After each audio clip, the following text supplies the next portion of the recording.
নারীরা নারী দিবস পালন করে, কিন্তু আমাদের স্পোর্টসে নাই। এটা এই থিঙ্কিং থেকে যে স্পোর্টসে নাই কেন চিন্তা করতে করতে আমার বড় ভাই তখন জীবিত ছিল, তখন বলছে আচ্ছা ঠিক আছে করো। এই আর্চারি ফেডারেশন, তখন আমি জেনারেল সেক্রেটারি ছিলাম, এই উদ্যোগটা তখন নিয়েছিলাম সবাইকে নিয়েই।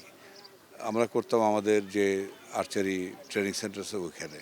স্পোর্টসে নারী দিবস পালনের স্বপ্নটা বাংলাদেশ আর্চারি ফেডারেশনে কিভাবে বাস্তবতায় পরিণত হলো, বিহাইন্ড দ্য সিনের সেই গল্পটা ধানমন্ডি ওমেন্স কমপ্লেক্সে আয়োজিত cute international women's day archery tournament 2026-এ এসে এভাবেই জানান বাংলাদেশের আর্চারির প্রতিষ্ঠাতা এবং ওয়ার্ল্ড আর্চারি এশিয়ার প্রেসিডেন্ট কাজী রাজীব উদ্দিন আহমেদ চপল।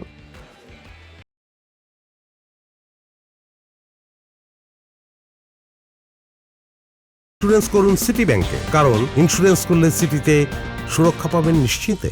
ওমেন্স কমপ্লেক্সে এদিন সকাল থেকেই ছিল নারী আর্চারদের আনাগোনা। রিকার্ভ, এলিট, প্রফেশনাল এবং কম্পাউন্ড, এই 3 ক্যাটাগরিতে আয়োজিত এই টুর্নামেন্টে অংশ নিয়েছেন বিভিন্ন সংস্থা এবং ক্লাবের নারী আর্চাররা।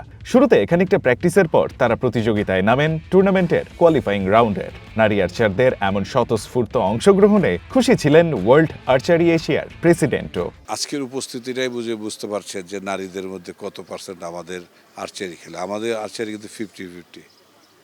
আমাদের কিন্তু একদম সম অধিকার যে জিনিসটা আছে আর্চারিতে কিন্তু টোটালি আছে। আপনি একটা টিম যখন আমরা গঠন করি, যদি নারী কম্পাউন্ড টিম 3 জনের হয়, পুরুষও 3 জনেরই হয়, কম বেশি হয় না। হয়তো অনেক সময় অর্থনৈতিক কারণে আমরা মেধাটাকে যাচাই করে তারপরে পাঠাই, সেক্ষেত্রে হয়তো 19-20 হতে। বাংলাদেশে আর্চারির ব্যাপক প্রসার ঘটাতে যুব ও ক্রীড়া প্রতিমন্ত্রীর কাছে ফেডারেশনের কোনো বাড়তি প্রত্যাশা আছে কিনা প্রশ্নে খানিক বাদেই নিজের ভাবনার কথাও খোলাসা করেন বাংলাদেশের আর্চারির এই প্রতিষ্ঠাতা। প্রত্যাশা বাড়িয়ে দেয় অনেক কিছু। আমাদের যোগ্যতা আমাদের প্রত্যাশা বাড়িয়ে দেবে, সরকারের প্রত্যাশা বাড়িয়ে দেবে। আর যে হাত পেতে নেওয়াটা, আমার মনে হয় যোগ্যতা অর্জন না করে হাত পাতাটা ঠিক না। আমি গতকালও বলেছি আপনার টিভিতেই বলেছি যে আমরা যখন প্রয়োজন মনে করব, এখন আমরা পারছি না, তখন সরকারের কাছে আমরা হাত বাড়াবো। কারণ সরকারের ভিতরে কিন্তু সীমাবদ্ধতা আছে, তারা কয়টা ফেডারেশন করবে, সোর্সিংটা আমাদের নিজেদেরও করতে হবে। সরকারের সাথে আমরা 50-50 পার্টনারশিপে যাব।